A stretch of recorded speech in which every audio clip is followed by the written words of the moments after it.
talked about how special this was for the franchise. When you look back to today, how was it done?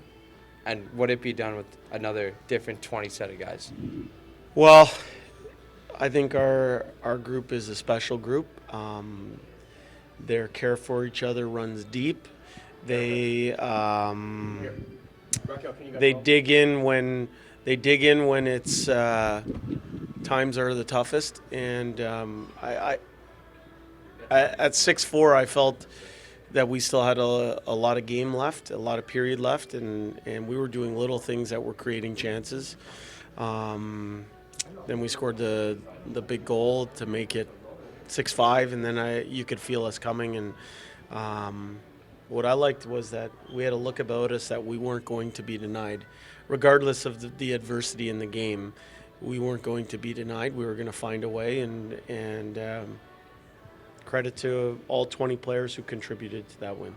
You talked about the vets at length yesterday morning and last night, but let's shift focus to the younger players or the rookies. Sure. What kind of experience does last night give to them? Well, we keep talking about how we want to prepare our players in this organization to play meaningful hockey in the months of May and eventually in the month of June. I think the experience that our younger players are getting right now under intense circumstances, to be able to learn what it takes to not just tread water, but to contribute, to have an impact and help a team win in this type of circumstances, I think sets our young players up for success going forward and sets the organization up for success going forward. But at the end of the day, and we talked about it in there as a coaching staff and as a team, series comes down to a race to 4 wins. And right now we've won 1 game. We enjoyed it for 10 minutes after the game, and we've come today with a business-like approach to get better. And we addressed a few things, and we're looking forward to making sure that we're ready to play Game 4. A little bit of a loaded question here, but can you ever replicate the sense of urgency? No, I think what we talk a lot about this year is how winning is a skill, how you have to find moments within games, how you never know when those moments are going to occur. Sometimes they occur in the first shift of a game, sometimes in the last shift of a game. And the best part about a hockey game is that you get to use the entire 60 minutes. So what I liked about our group was that we found a way to use the entire 60 minutes and beyond. And like I said, there was a look about our team last night that no matter the adversity, we were going to find a way, and that's a credit to the players in the dressing room. Has your team had that chance, that 10 to 15 minutes to kind of reset and, kind of shift the focus now to Friday? Yeah, and I think it's a credit to our leadership. Actually, we talked to a couple of them after the game, and they made mention that it's a tremendous high, but that we had to pump the brakes and understand that we needed to remain even keeled. And just like we didn't get too low after 4 overtime loss, we weren't too high after a 1 period overtime win.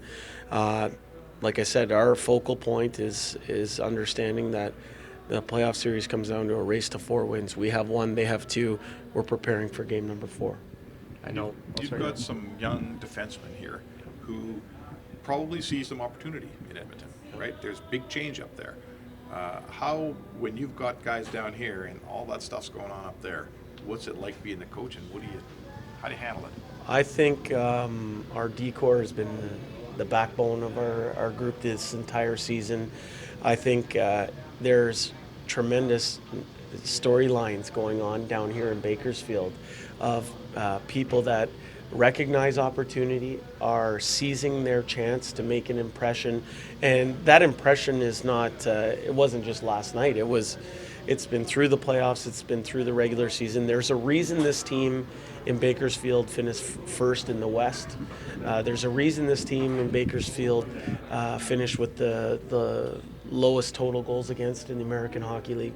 There's a reason this team in Bakersfield had the highest goals for per game. And a big part of that reason is those 6 guys that we ice on a nightly basis. And I would say, you and I talked about this last night, that it goes deeper than that. It goes to 9 deep on us, on our decor.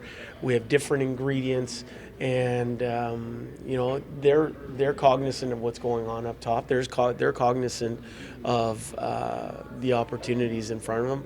But what I like about them is their focus and concentration on the task at hand. And if they take care of their business down here, that type of thing sorts itself out in the long run. They don't seem too startled on the road. I mean, they came out swinging yesterday. You guys, just talk about maybe how you guys, your comfortability level on the road, and also you're guaranteed at least one more game back in Bakersfield. Yeah, I think, and this has been a theme kind of all playoffs for us, is that it's not about where, it's about how.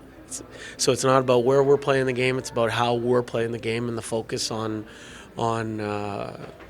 making sure that we're playing to our potential. We were the number 1 team in the Pacific Division in road wins in the regular season. I think that serves us well. I think our veterans calm the waters a little bit when we get in tough environments.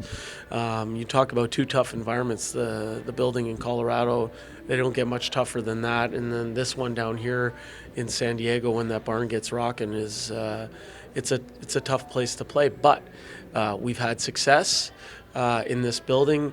We understand the little things it takes to win. We're looking at this playoff series almost like a bank account, where we're trying to continually invest. And we know that the more we invest in the little details of a game in the long term, that pays off. Coach, what was it like last night? You guys were up 3-1, then it's 4 up, and then you guys were down 6-4, then you tie it, then you guys win in OT. What was that kind of like for you guys and the bench, just everyone in general? Well, I wish I could tell you that I thought that's the way we were going to draw up a win, but it wasn't. We're all human beings. I think there's a range of emotions that you feel. The biggest thing for us is that we knew if we stuck with it that we would have the chance to win. And we did stick with it. And like I said, there was a look about our group that we weren't going to be denied. And I think that comes from the confidence and belief system that's been built up through 68 regular season games and a tough playoff series against Colorado. Jay, it's a staple with you and the rest of the group, but I know we joked about it last week, but let's talk about 10 to 15 minutes for a second. Yeah, where did you kind of adopt that philosophy? Was it you who kind of spearheaded that in the locker room? Well, I've been fortunate to be around some teams that have gone on some long playoff runs that have played deep into the month of May and into the month of June. I've been around some real quality professionals to learn from, not only coaches but players as well. And it's just something that to remain even-keeled, I think, is a skill. And to stick with something and to have a persistence about yourself and a team, I think that serves you well in the long run. And so that's just another one of those themes that we've kind of tried to develop over the last few months.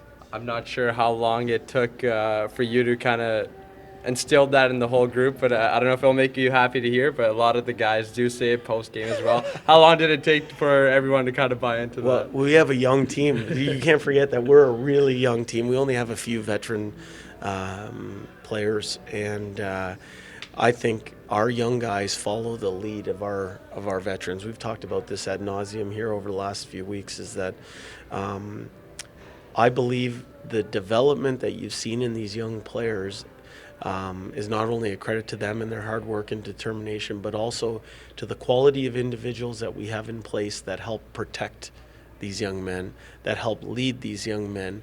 And they're doing it as peers rather than a coaching staff.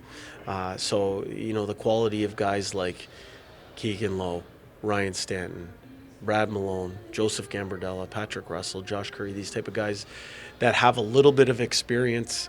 They're just fantastic individuals. They live it right every day. They don't just say it. They live it right. They're doing things correctly.